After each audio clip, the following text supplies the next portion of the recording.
곳에 계신 성령님 우리에게 말씀하시고 우리 가르치소서.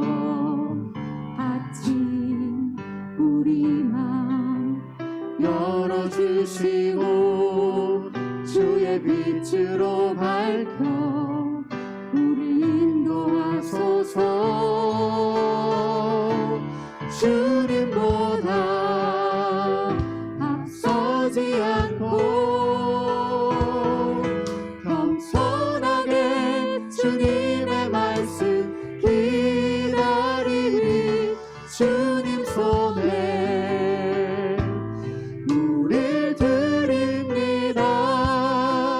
사랑으로 인도하소서. 주님보다 앞서지 않고 겸손하게 주님의 말씀 기다리리. 주님 손에 우릴 드립니다. 사랑으로 인도하소서.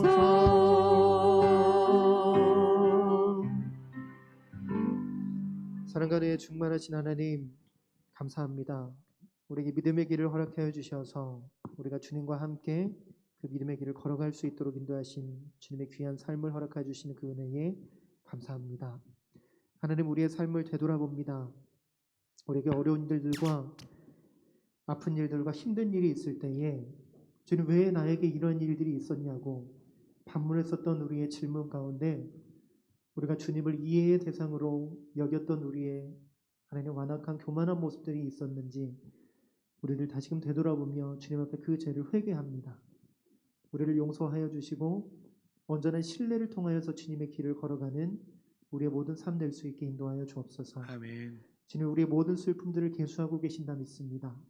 그러므로 그 모든 것들을 통하여서 우리가 더욱더 주님을 의지하며 나아갈 수 있도록 우리에게 은혜를 베풀어 주시고 우리에게 맡겨주신 그 길들이 주님과 함께하는 그 길들임을 기억하여 우리가 어두움 가운데 우리의 마음이 흔들려도 우리를 주저하지 않게, 우리의 마음이 꺾이지 않게 우리에게 부으신 사랑을 통하여서 사랑으로 나아갈 수 있도록 인도하여 주시는 그 은혜를 기억할 수 있게 인도하여 주옵소서. 아멘. 언제나 주님께서 우리를 푸른 초장으로 인도하시는 그 주님의 맑은 또한 따스한 손길을 기억하여서 지금의 상황과 형편에 하나님 안주하지 않고 또한 이것을 불평하지 아니하고 온전한 신뢰의 마음으로 주님의 믿음의 길들을 걸어가는 우리 모든 귀한 예배자들 될 수 있게 인도하여 주옵소서. 아멘. 오늘도 말씀 앞에 거룩하게 서길 소망합니다.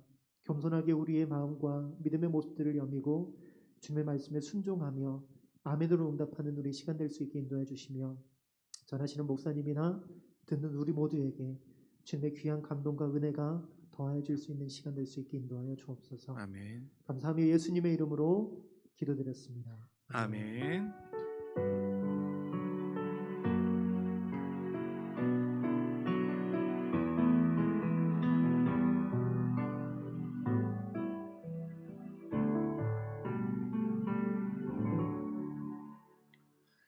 아멘. 함께 나누실 말씀은 구약 열왕기하 6장 1절에서 7절까지의 말씀입니다.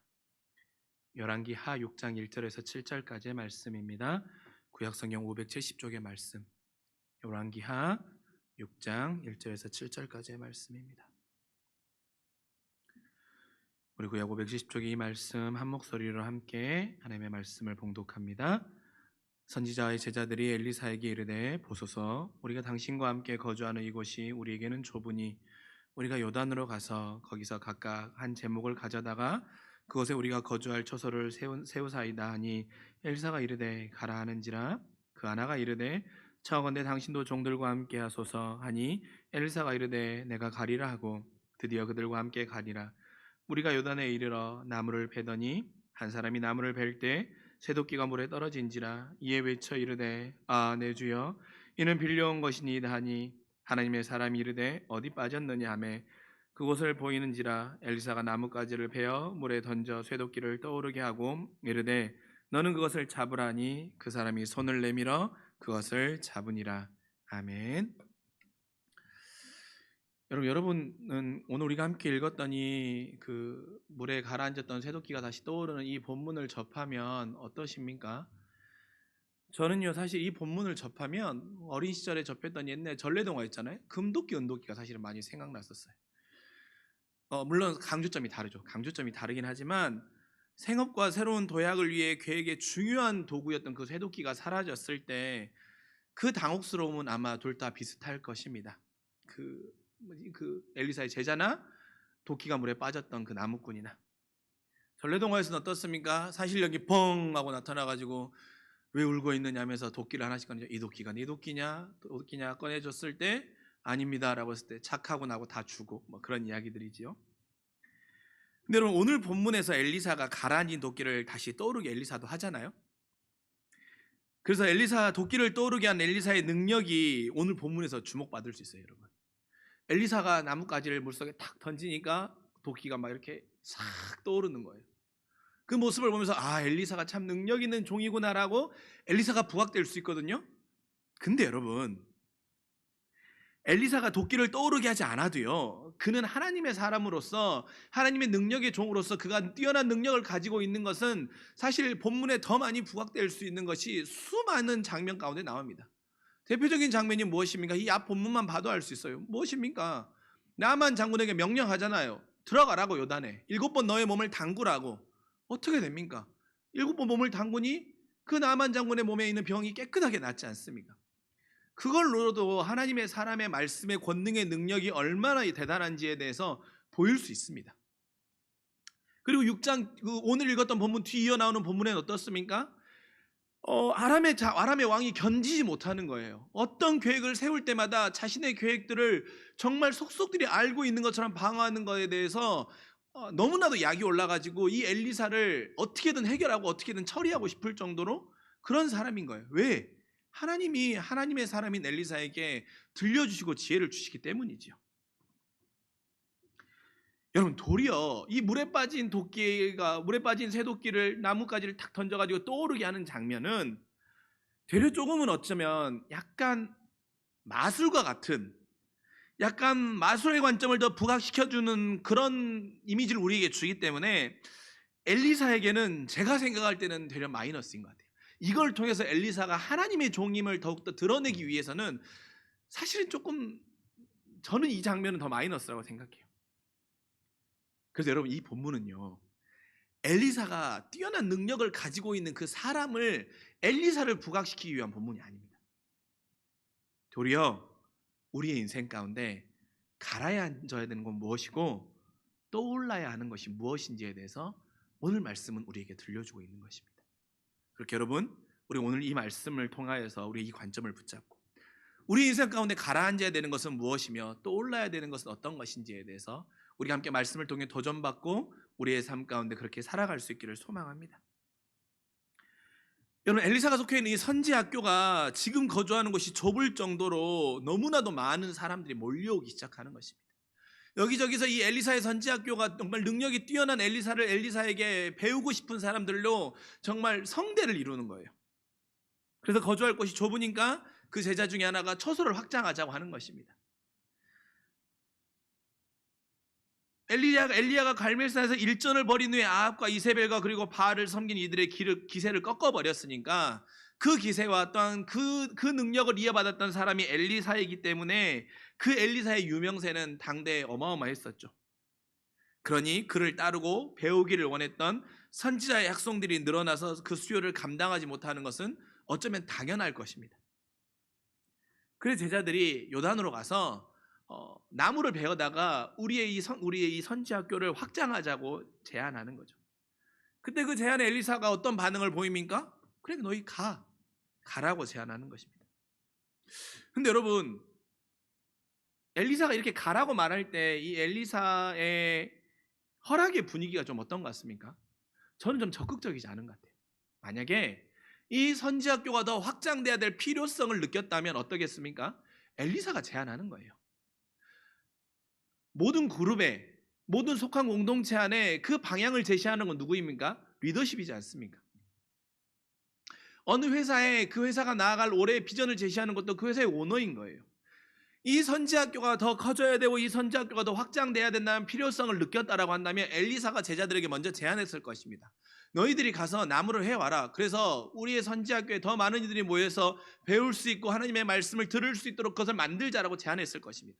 그런데 엘리사는 아무런 말도 하지 않았어요. 그런데 그 제자들이 먼저 말하는 거예요. 그런데 엘리사는 그래? 너네들이 정작 원한다면 가라고 말합니다. 그런데 제자 중 하나가 엘리사에게 선생님도 같이 가자고 말하지요. 그 요청에 엘리사가 내가 간다고 한 것입니다. 아마도 그에게는 여러분 엘리사는 왜 이러면 그렇다면 왜 엘리사는 이렇게 적극적인 태도의 모습을 보이지 않았을까요? 만약 엘리사에게 자신의 계획과 그 태도에 대해서 이 상황에 대해서 적극적인 태도와 마음이 있었다고 한다면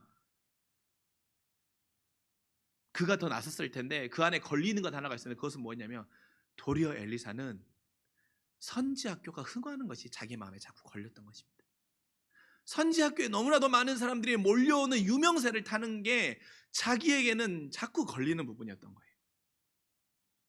아합과 이세벨이 크게 당했다고 할지라도 여전히 이세벨은 그 당시에 누구도 꺾을 수 없는 막강한 힘을 가진 사람이었습니다. 그 기세가 건재했다라는 거예요. 그리고 이스라엘은 여전히 우상에게 마음을 빼앗기고 영적인 타락과 이방인이 침입하려고 하는 불안으로 오랜 기근과 환경의 궁핍함에 놓여있는 것이 현실이었던 거예요. 그런데 나만 잘 된다? 나만 기세 등등하고 부흥하고 흥하게 된다?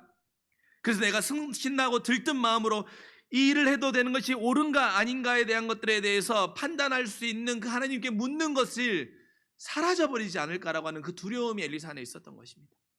사람의 판단으로는 맞죠. 더 많은 사람들이 몰려오니까 더 큰 집을 지어야 하는 것이 맞는데 흥하기 때문에 더 큰 흥함을 위해서 투자해야 되는 것이 맞는데 엘리사는 되려 그것이 불안했다는 거예요.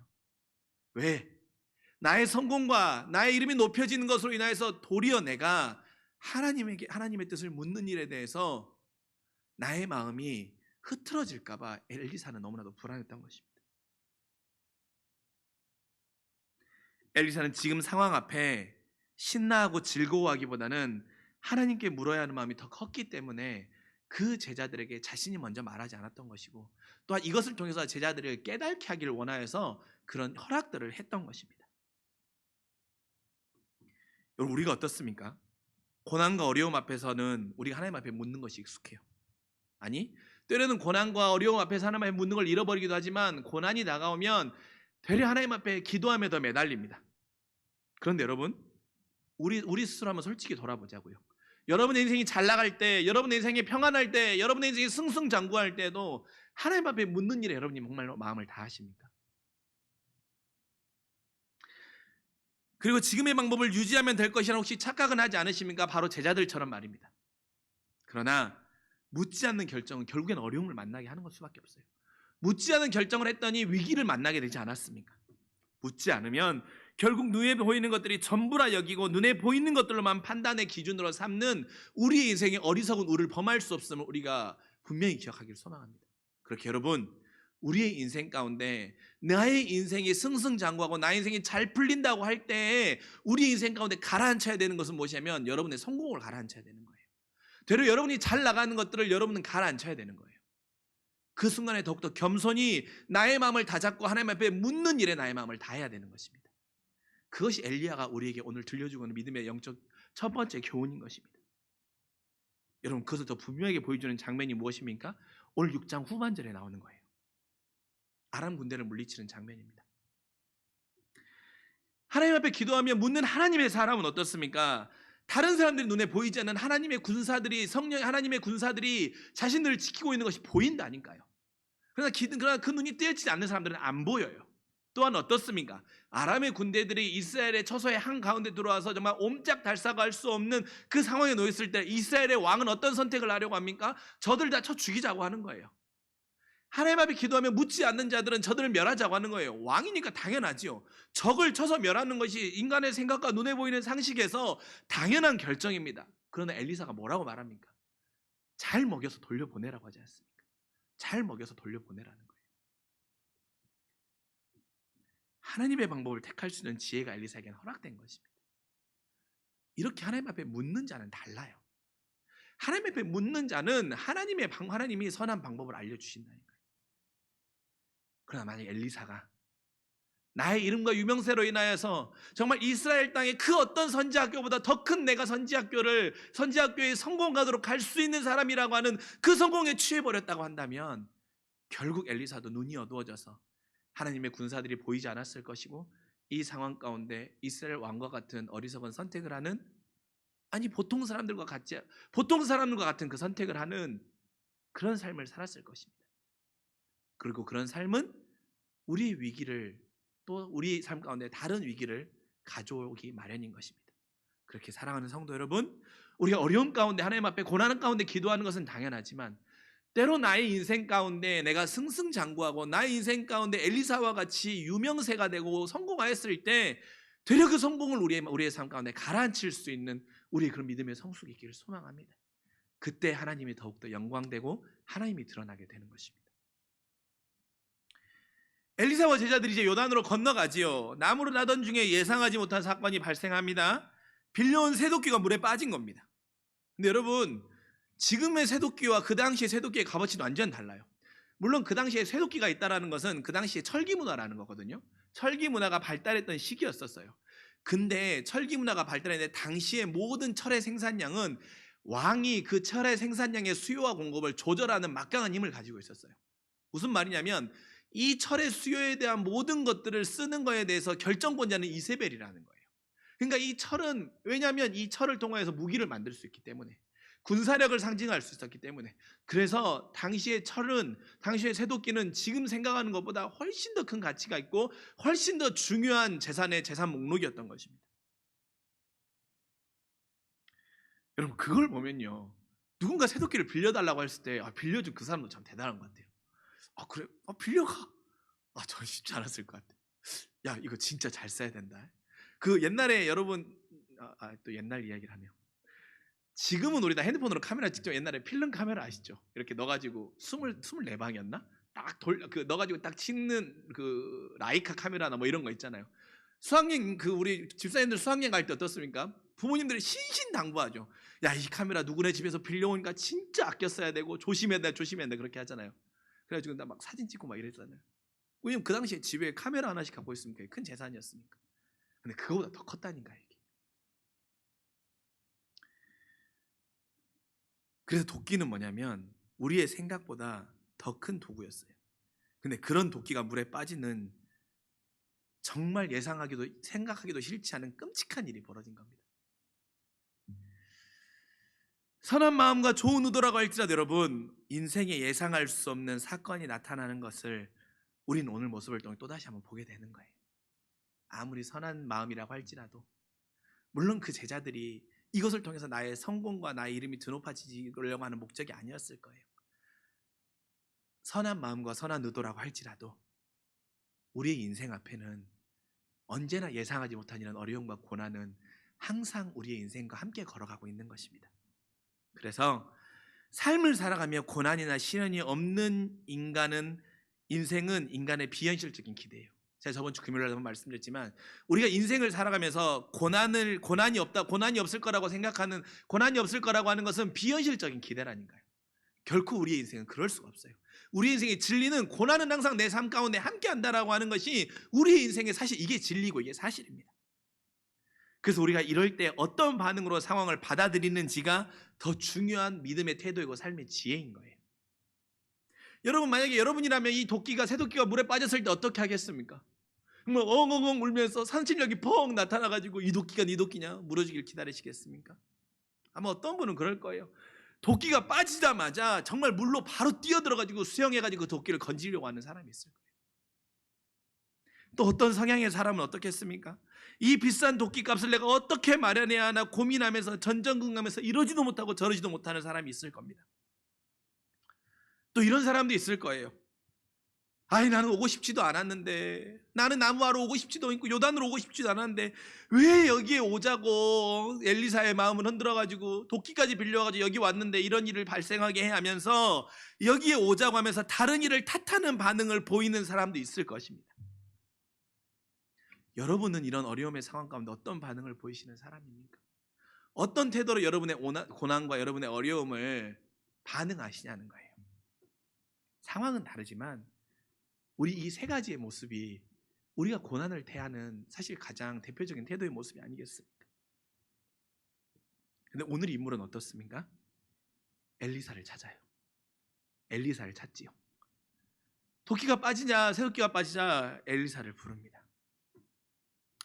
근데 여러분, 오늘 본문에서 재미있는 것은 하나는 뭐냐면 이 사람이 엘리사를 지칭하는 표현이 여기서 갑자기 바뀌어요. 1절과 2절에는 뭐라고, 그 6장, 11개 6장 1절과 2절에는 엘리사를 말할 때 뭐라고 지칭하고 있습니까? 엘리사라고 지칭하죠. 근데 이 어려움의 상황이 딱 왔을 때 이 제자는 뭐라고 말하냐면 하나님의 사람이라고 찾아요. 하나님의 사람이 엘리사예요. 그래서 정확한 표현은 하나님의 사람을 통해서 해결의 길을 그는 찾고 싶은 것입니다. 그래서 우리의 인생에서 고난의 순간과 어려움의 상황 가운데 여러분, 중요한 삶의 지혜는 우리가 하나님의 사람이 떠오르고 세상의 사람이 가라앉는 우리 안에 정리가 필요한 것입니다. 여러분의 인생의 주변에 하나님의 사람들이 많아질 수 있기를 간절히 소망합니다. 세상의 사람들이 가라앉고요. 어떤 사람들은 여러분이 고난이 다가왔을 때 여러분이 고난에 대해서 어떻게 하면 좋겠어라고 고난을, 여러분의 어려움에 대해서 상담하거나 조언을 구하면 어떻습니까? 정말 세상에 수많은 방법을 제시하는 사람들이 있어요. 물론 없어서 안 되는 것입니다. 세상에 좋은 지혜와 또는 세상에 자기의 경험의 조언을 말해주는 거 필요하지요. 그런데 재료가 이것밖에 없는 거예요. 맨날 그 고난을 넘어가는 재료가 이것들이에요. 세상의 지혜, 나의 경험, 사람의 판단, 이게 재료에 달하니까요. 하나님의 섭리와 시선과 기도라는 재료가 빠져버린 것입니다. 또 어떤 사람, 이런 사람이 있어요. 하나님의 섭리와 하나님의 기도와 하나님의 인도하심의 재료는 정말 눈에 보이지도 않을 정도의 재료이고 정말 들어가도 티도 안 날 정도의 재료예요. 대부분은 그걸 말하고 믿음이 있는 것처럼, 하나님을 의지하는 것처럼. 왜? 이것을 통해서 나의 기복의 신앙이 이루어지길 원하는. 사실 기복의 신앙은 저는 이게 베이스라고 생각합니다. 그러나 하나님의 사람이 주 재료가 되는 사람은 어떻습니까? 묻고 기도하고 하나님의 능력을 끌어다 쓸 수 있는 권능을 지닌 자가 누구인지 알기에 바로 그 사람을 찾아가는 것입니다. 바로 그 사람께 도움을 구하는 것입니다. 여러분 주변에 그런 사람이 있는 것이 여러분의 삶의 진정한 복임을 깨달을 수 있기를 간절히 소망합니다. 여러분의 인생 가운데 여러분에게 어떤 증권의 종목을 투자하면 막 몇십 프로 뛴다라고 하는, 어디에 땅을 사거나 어디에 아파트를 사면 네가 수억을 번다라고 하는 그런 정보를 주는 사람이 여러분에게 좋은 사람이 아니라, 여러분의 인생 가운데 고난 가운데 하나님의 사람을 먼저 여러분에게 가장 먼저 생각나서 때로는 여러분에게 가장 쓴 약을 줄지라고 할지라도 하나님의 사람의 방법을 찾을 수 있도록 여러분의 머릿속에 떠오르는 그 사람이 있다면 여러분은 복받은 인생이에요. 그리고 여러분이 그런 사람들이 될 수 있기를 간절히 소망합니다. 또한 여러분이 누군가의 기도의 제목에 대해 조언해 주거나 기도의 제목에 대해 여러분이 그 재료들을 만들어 줄 때 여러분도 그런 사람들이 될 수 있기를 간절히 소망합니다. 하나님의 사람을 찾을 때 문제가 해결되지 않았습니까? 하나님의 사람을 찾는 것. 그래서 우리도 소망하기는 엘리사와 같은 하나님의 사람을 사귀는 데 즐거워하고 내가 그런 사람으로 하나님 앞에 훈련될 수 있기를 간절히 소망합니다. 근데 여러분, 이제 물에 빠진 도끼를 떠오르게 하기 위해서 엘리사가 보인 행동은 무엇입니까? 나뭇가지 하나를 물에 던지죠. 근데 여러분 여기서 잘 보십시오. 엘리사가 어떤 나뭇가지를 물에 던집니까? 엘리사는 땅에 떨어져 있는 죽은 나뭇가지를 물에 던지는 것이 아니라 살아있는 여린 나뭇가지를 베어서 물에 던진 것입니다. 그러자 새도끼가 다시 떠올랐습니다. 여러분, 성경은 여기서 떠오르는 것이 무엇이며 가라앉는 것이 무엇인지 분명하게 보여주고 있는 것입니다. 여러분, 새도끼는 아까 뭐라고 말했습니까? 철기 문화와 권력이라는 의미를 담고 있다고 하지 않았습니까? 또한 선지학교 학생들의 계획과 판단이 그 새도끼 안에 다 담겨 있는 거예요. 그렇다면 나뭇가지 붙어있던 여린 나뭇가지는 무엇입니까? 그 가지가 꺾여 죽음을 맞이하여 물에 던져지지만 그 던져짐으로 인하여서 우리의 계획과 성공들에 대해서 다시 한번 생각해 보게 되며 다시 한번 계획을 세우고 재정립하는 것이 떠오르게 하는 그 역할을 하는 것이 여린 나뭇가지인 것입니다. 우리 주님처럼 비록 그 나무 붙어있던 여린 나무가지가 베어서 물속에 던지어져서 죽어지지만 가라앉지만 그것이 가라앉음을 통하여서 그 새도끼가 떠오르게 했던 것처럼 선지학교에 밀려온 학생들로 그들은 성공이라는 기분에 도취되었을 것입니다. 그리고 내가 하려는 것들을 투성이었던 학교를 넓히고 도끼를 빌려와 성공가도의 길을 가려고 했을 것입니다. 하지만 아무것도 그들의 뜻대로 되지 않았습니다. 도리어 그것은 물에 빠지고 난처한 상황에만 놓였을 뿐입니다. 그들이 하나님께 지금의 상황을 물으며 승승장구하는 상황 앞에 흥분된 내 마음을 가라앉혔다라고 한다면, 그리고 주님께 그 길을 찾았다고 한다면 하나님의 일하심 앞에 잠잠할 수 있었을 것입니다. 하나님은 우리 스스로 하나님이 하신다라고 맡겼다라고 말은 하지만 여전히 새도끼를 빌리는 가라앉지 않는 마음을 지적하시는 거예요. 그리고 그 새도끼가 가라앉게 해버리시는 거예요. 그리고 다시 떠오르게 하시면서는 이 새도끼는 가라앉았던 새도끼와 떠오른 새도끼는 다른 거예요. 이제 이것은 하나님의 새도끼인 것입니다. 내가 세상에서 빌려오는 새도끼는 가라앉혀버리고 하나님이 떠오르게 하는 하나님의 새도끼를 붙잡고 나아가는 삶이 돼야 된다는 거예요. 그 새도끼는 무엇입니까? 하나님이 하신다라는 거예요. 하나님이 하신다는 거. 그래서 우리의 삶에 내가 강해지는 것이 중요한 것이 아니라 나를 통해 하나님의 강해지심이 드러나는 것이 우리의 인생 가운데 가장 중요한 것입니다. 이번 한 주 우리의 삶 가운데 가장 중요한 것은 내가 강해지는 것이 아니라 나를 통하여서 하나님의 강하심이 드러나는 것이 우리가 이번 한 주를 살아가야 할 삶의 이유라는 것입니다. 그것이 십자가가 빛나는 참 성도의 삶임을 우리가 잊지 않기를 간절히 소망합니다. 여러분, 우리는요 착각해요. 우리가 강해지면 하나님 앞에 더 크게 쓰임받을 것이라고 생각하지만, 내가 말씀으로 훈련되지 아니하고 내가 기도로 다듬어지지 아니하고 내가 성령의 음성을 듣는 일에 민감하지 않으면 도리어 하나님을 의지하지 않는다니까요. 내가 강해지면 강해질수록, 내가 커지면 커질수록 하나님과 멀어져 버려요. 훈련되지 않으면. 그래서 새도끼를 빌리는 일에만 마음을 다해요. 나무를 더 많이 해가지고 그 집을 더 크게 짓는 일에만 우리의 온통 관심이 가 있다니까요. 하나님은 그런데 그거 가라앉혀 버려요. 그리고 하나님은 그 가라앉힘을 통해서 우리를 책망하시는 것이 아니라 여린 나무까지 되시는 그분이 직접 그 모래에 들어가셔서 하나님의 새도끼를 떠오르게 하셔서 너의 약함을 알고 나의 강함을 이 세상 가운데 보이라고 주님은 우리에게 다시 한번 우리를 깨닫게 해주시는 그 은혜의 주님이 바로 우리 주님이신 것입니다.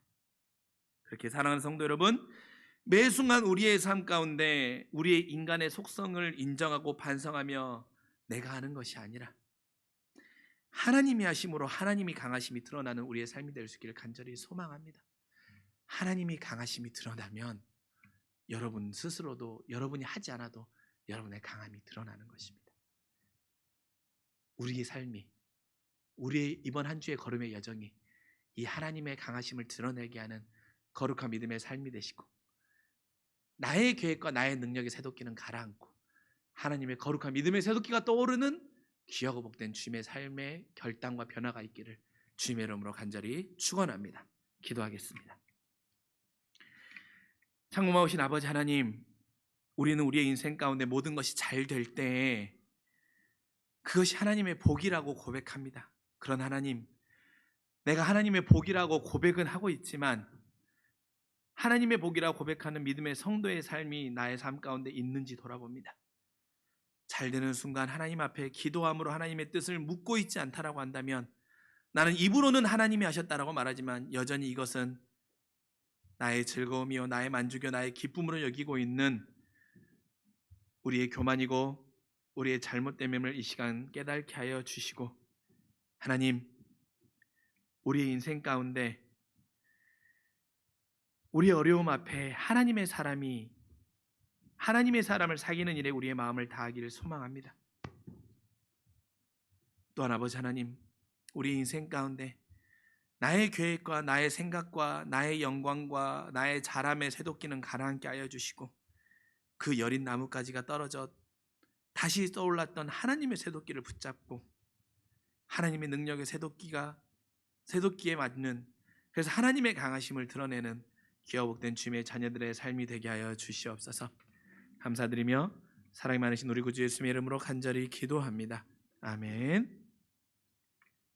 이 시간 우리 전능하신 나의 주 하나님 찬양하시며 주님 앞에 봉헌하겠습니다.